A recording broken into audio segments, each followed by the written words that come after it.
Okay, so everybody has one of these things, right? Some type of a handheld device. Okay, imagine how incredible this device is, because we could do just about anything we want from this device right now.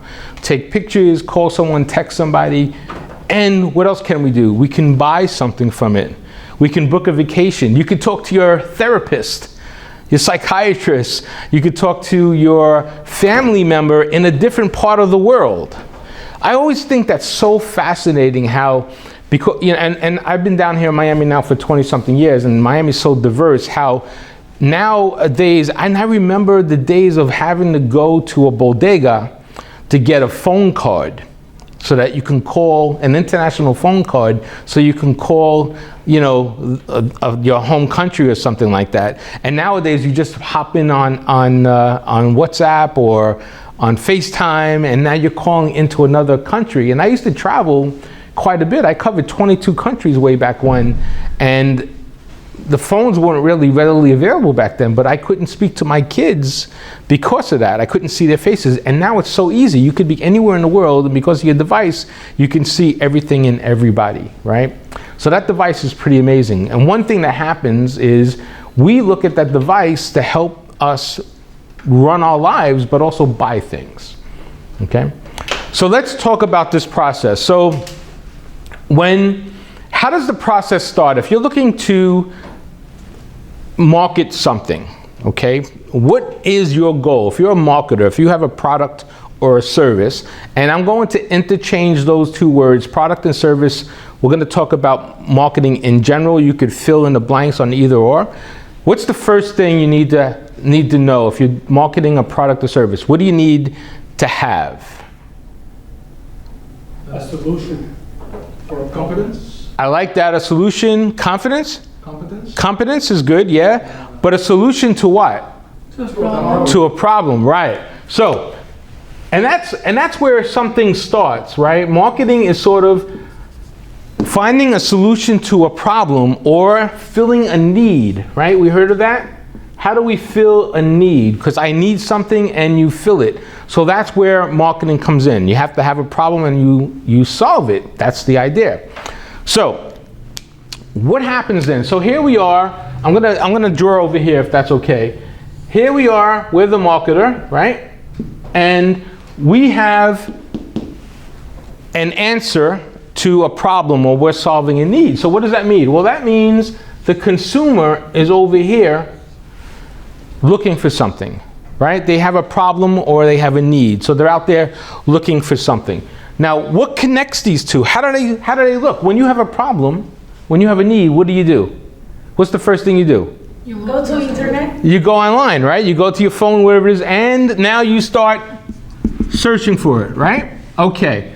So hopefully, as a marketer, you have the answer to that problem or need. What does that mean? What is between us and the consumer? When you search for something, what do you see? What comes up? Different solutions. Different solutions? Define that. What are you seeing? Like, you're seeing ads. What else? Videos. Videos. What else? Blogs, right? Pictures of products. You're seeing reviews. You're seeing influences. Okay. We call all of that, I'm going to make a triangle here. We call all of that content. Okay? That's all content. So content comes in a lot of ways, a lot of shapes. You can have content in videos, audio, ads, reviews, blogs, images. That's all content. So I like to think that there is what we call a content pyramid. A pyramid meaning there's three really important parts to that content. The first one I'm going to put up here, it's videos. How many people have a TikTok channel? Are we on TikTok yet? Everybody should be on TikTok, right? Okay. So how many hours a day do you spend looking at TikTok videos? You're smiling, so it's over an hour. I know that, right? So the average is between an hour and 45 minutes on TikTok. Now I'm guilty. I probably spend at least 30 minutes TikTok. What about YouTube? How many watch YouTube? Right? Okay, how many hours do you spend on YouTube a day? None? A lot. A lot? I end my night watching at least 30 to 45 minutes of YouTube. And it's all kinds of different things. I go down that YouTube rabbit hole, so it's all kinds of different things, right? And YouTube has these algorithms that will take you down that rabbit hole.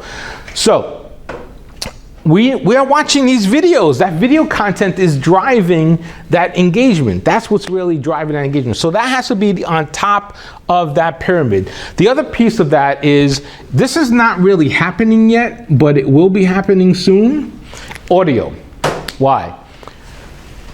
Who's using Siri to find things on their phone right now? Anybody?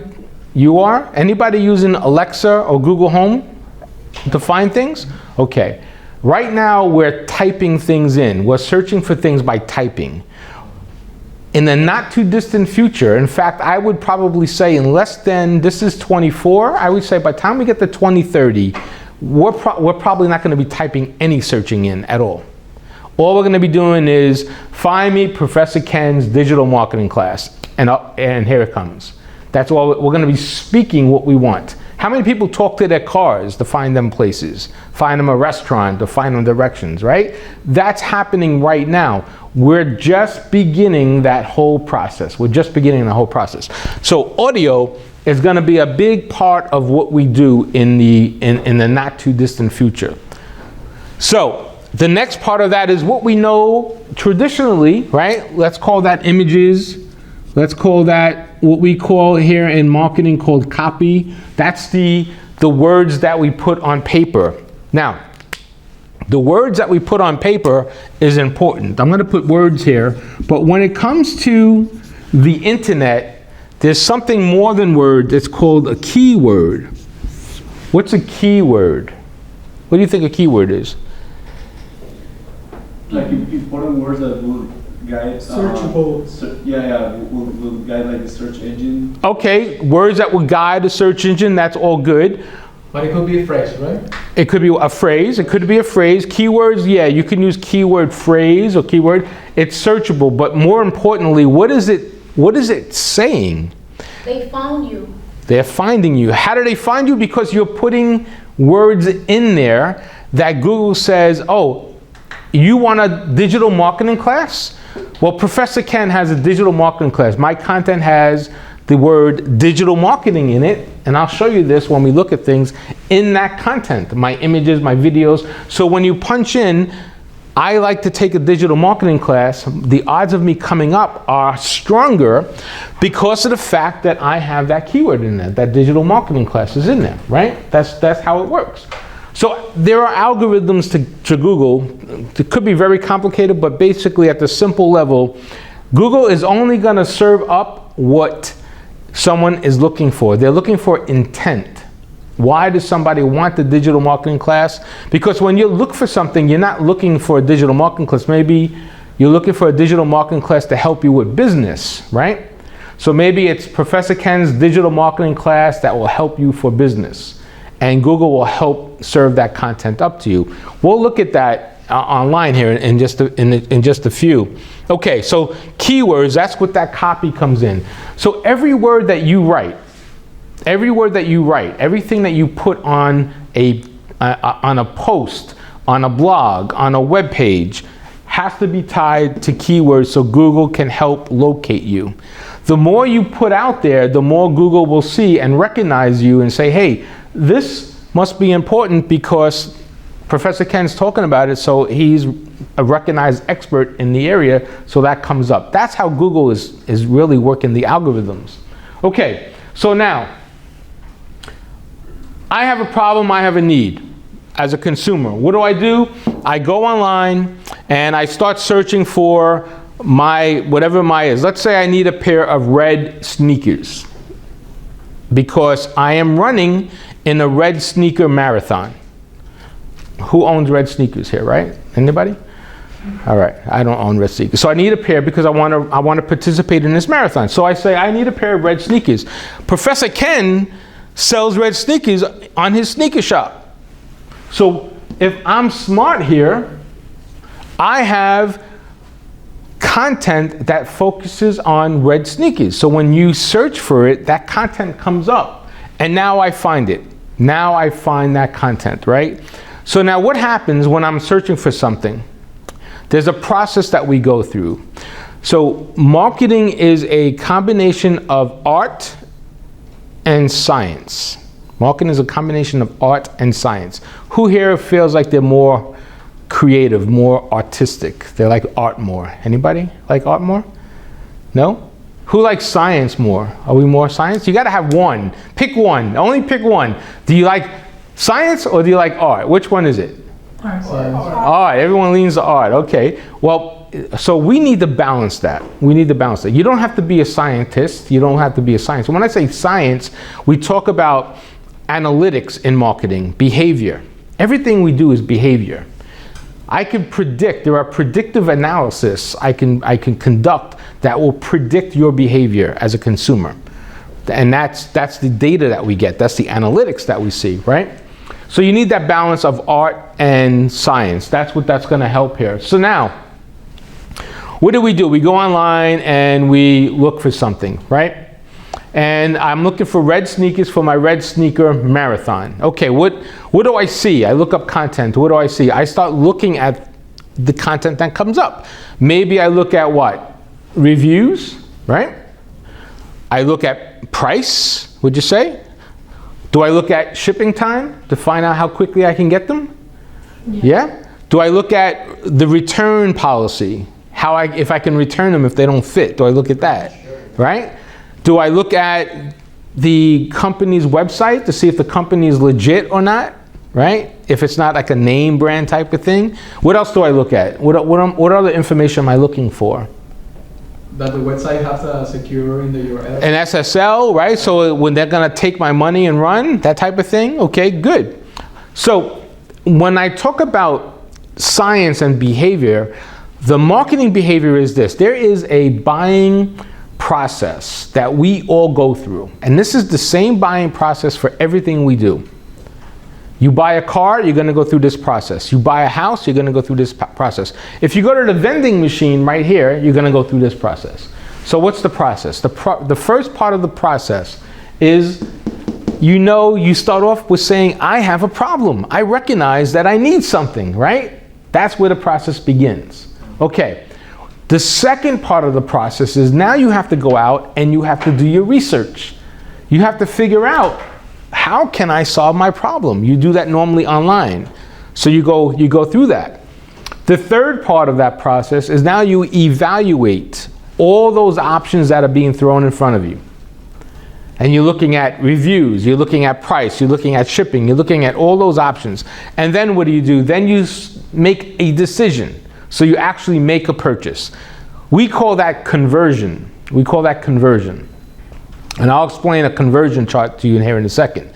Conversion, so now you buy something. So now, who's bought something recently? Anybody bought something online recently? Yep. Right? You? What did you buy online? What was your name? I'm sorry. Sarah. Sarah, what did you buy online, Sarah? Clothes. Clothes, okay. So you went through more or less this process, right? You needed something, you found something, you said, no, a little different? What did you do? I just went online to shop. You went online to shop. So, but you needed something. I didn't need anything. You didn't need anything. Oh, wow. So you just bought for the sake of... You just buy for the sake of buying, and then you returned it. Oh, but that was my next question. So, okay. So you bought it, and then you got the product, right? Okay, then you opened it up.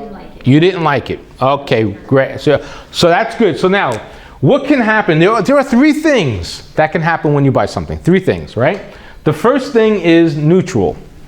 I get the red sneakers. I put them on. They fit. Tie them. I go to the red sneaker marathon, run my marathon, come back, have a beer with my friends afterwards, blah, blah, blah. And I throw my red sneakers in the closet and I never see them again, ever again, right? Because I never use them again. I just bought them for that marathon. Unless I run again the year after and I use them again. So neutral, nothing happens. I got them. Now Sarah brought up something. What else can happen? Well, Return. right. It can have a negative experience. I can't believe I spent $50 on these red sneakers. I mean, they look like plastic. It looks like the glue is falling apart. They don't fit right. The laces are horrible. I can't even put them on my foot. I can't believe I wasted $50, and I would give them -1 star if I can give them -1 star, and I'm gonna return the product, right?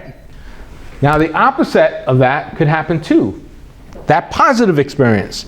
Oh my God, I can't believe I only paid $50 for these red sneakers. They're the best sneakers I had in my entire life. They feel like real leather. They're glued really good. The laces are perfectly fit. They fit me perfectly. I think I ran a lot faster because I had these red sneakers on, and everybody should buy them, and I can't wait to wear them again. In fact, I'm gonna wear them on Fridays, well, casual Fridays when I wear my jeans, because they're gonna look so good. 5 stars.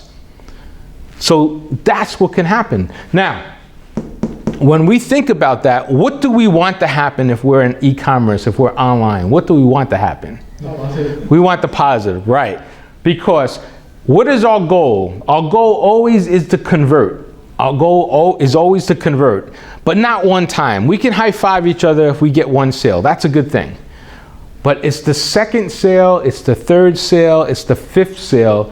That's when you start making a business. That's when you start building a brand, building a business, is after that 3rd, 4th. We call that retention. We call that repeat business, okay? And there's a concept that you should learn. It's called CLV. Anybody hear of that yet? CLV? Okay, CLV is customer lifetime value. Customer lifetime value. So what does that mean? Well, let me ask you this question. Who has a favorite brand here? Anybody have favorite brands? What do you have, favorite brand? Nike. Nike? Okay, that's the sneaker preference, the shoe preference. Okay, how many pair do you own, plus or minus? Like 20. At least 20, okay, perfect. Would you buy any other sneaker outside of Nike? I do, yeah. Occasionally, okay, perfect. So how much do you spend a year on Nike? Let's say $200. Easy, right? Okay, perfect. Who has another favorite brand? What do you have? Is it makeup brand? Yeah? Which one? Beauty. Which one? Rare Beauty. Okay, and it's your favorite brand. You buy any other makeup? I try not to. You try not to spend what? $200 a year, let's say? Yeah. Okay, we'll just leave it at $200 a year. Okay, perfect. How long have you been buying that makeup brand? 2 years. 2 years. How long do you think you will continue to buy it? My whole life. Your whole life. Do you expect to live another 30 years, 50 years, 70 years? Let's give you 50. Okay, we'll give it just a simple math. Okay, so you're spending $200 a year, right? And let's assume you buy it again for 50 years. Who has a calculator? What number is that? Is that 10 grand? 10 grand. Okay, perfect. $10,000, right? That doesn't sound like a lot, only because you're buying it. But if they have 500,000 of that type of customer, that number starts to add up, right? They had 1 million of that customer, that starts to add up. Same thing with Nike. Of course, you know Nike has millions of people like you who buy it. That's why. Who's on Amazon right now? Anybody on Amazon? By Amazon Prime? Anybody do Amazon Prime? So Amazon Prime's been around, what, 15 years? And I think it's $15 a month now or something like that. And it comes with the free next day delivery and all that stuff. Okay. So does anybody, if you're on Amazon, can you think of a time when you won't be on Amazon? Not really, right? So you'll be on Amazon for as long as the possible future can hold, basically, as long as they're in business. So now they've got this customer lifetime value. So all these brands have customers for life. They need you to come back over and over and over again. And it all starts with this first problem, right? It all starts with that first problem, that first need. You got to keep people in there. You got to get retention. And there's something we call the marketing funnel, which I'll share with you here in a couple minutes. That's how we manage this whole process. Okay, so what happens here? So we wake up one morning, we have a problem, we have a need. We go onto our phone, we start searching for something, we look for content, the content comes up, and the marketer has marketing that's out there, and we see the content. So basically, we search reviews, we search pricing, we search shipping, all those things look good. We buy the product, either three things, one of three things could happen. Normally, most of the time, neutral, nothing happens, but we want the positive case. And if the negative case comes up, then we get negative reviews, which is not good for growing our business. We need them to be positive so we can grow the business. That's going to be the key, because if we get more positives, then we turn into a customer for a longer period of time. That creates customer lifetime value. So every brand that's out there today, every big brand, every e-commerce company starts with their first sale somewhere. Starts with this whole process. And that's what everything is all about. It's this very simple process here of having a problem, finding a need, and filling it, okay?